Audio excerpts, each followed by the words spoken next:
Independência ou morte, depender de Deus é a única opção para a sua vida. Lá em Gênesis 3, versículo 10, fala assim: ouvi a tua voz e porque estava nu, tive medo e me escondi. Ali é a primeira menção de independência nas Escrituras. Primeiro momento onde o homem acredita que alcançou aquilo que nasceu para ser, independente de Deus. Mas é interessante que o sentimento que eles carregam a partir de então não é de alegria, não é de liberdade, não é de paz, não é de medo. Pela primeira vez agora, após o homem desobedecer a Deus, descumprir os mandamentos, esse homem, ele sente o que até então ele não sentia. Ele vivia uma vida em paz com Deus, até então. Ele vivia uma vida em paz com a criação. Ele vivia uma vida em paz com o próximo.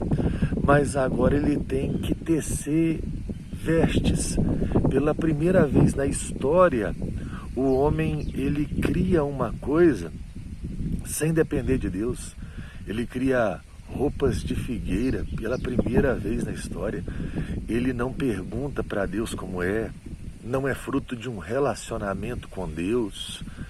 E uma coisa me chama a atenção: a partir de então, o homem não apenas tem problema com Deus, ele cria roupa, ele tem problema com o próximo, ele tem problema com a sua esposa.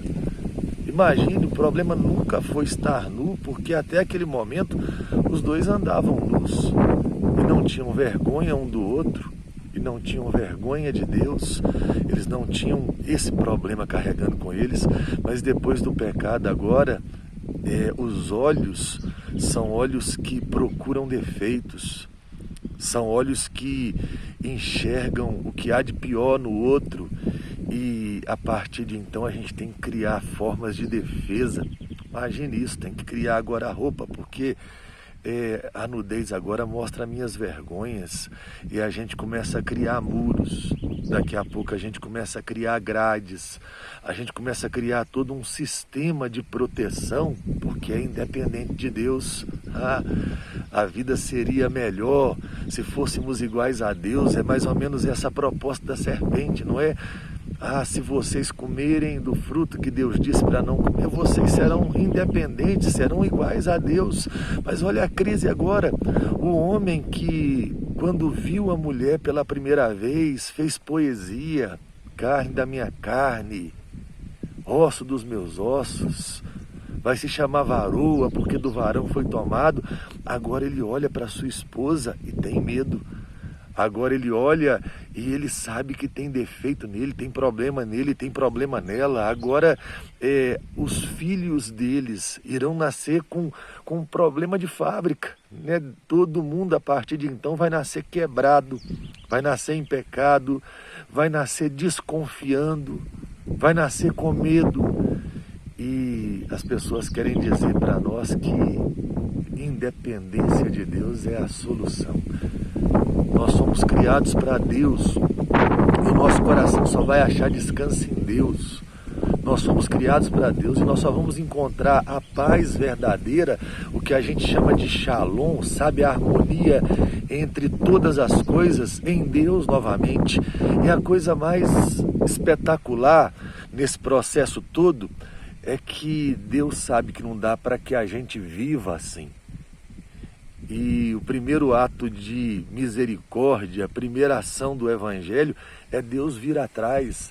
Ele podia abandonar isso tudo, sabe? Ele podia olhar para essa história toda e falar: eu falei para não fazer, agora que vocês arquem com o problema de vocês. Mas ele vem atrás. O homem está brincando de esconde-esconde com Deus, como se Deus não soubesse onde ele estava, mas ele vai perguntar onde o homem está. Deus vem atrás, e é isso que o Evangelho nos ensina o tempo todo, que a salvação é um ato de Deus vir atrás para restaurar a dependência. A dependência de Deus, a dependência do próximo, a dependência da criação, não dá para existir de verdade sem depender. Essa é a ilusão das ilusões, a bobeira das bobeiras que a gente pode cometer. E aí ele promete que nasceria um menino que esmagaria a cabeça da serpente, que desfaria as obras do diabo. A promessa do evangelho começa Deus vindo atrás, buscando e salvando o perdido e prometendo a alguém que seria mais poderoso do que a serpente e que restauraria o que nós mais precisamos: depender. Depender de Deus. E nós só conseguiremos depender de Deus por meio do menino que nasceu, por meio de Jesus Cristo. Sem Jesus Cristo, nós vamos viver a ilusão da independência, a ilusão de que esse caminho vale a pena. Não, o caminho que vale a pena é o caminho da dependência total do Senhor. Dependência total da palavra que vem da boca de Deus. Só a palavra de Deus traz sentido ao coração humano. E toda vez que uma voz é mais alta do que a voz de Deus, como foi a voz da serpente, ou como foi a voz de Eva num determinado momento para Adão, aí a gente cria uma independência destrutiva e no final dessa história, nós estamos em caco. O mundo que a gente vive amaldiçoado e as pessoas ao nosso redor começam a ser quebradas e despedaçadas no convívio com a gente.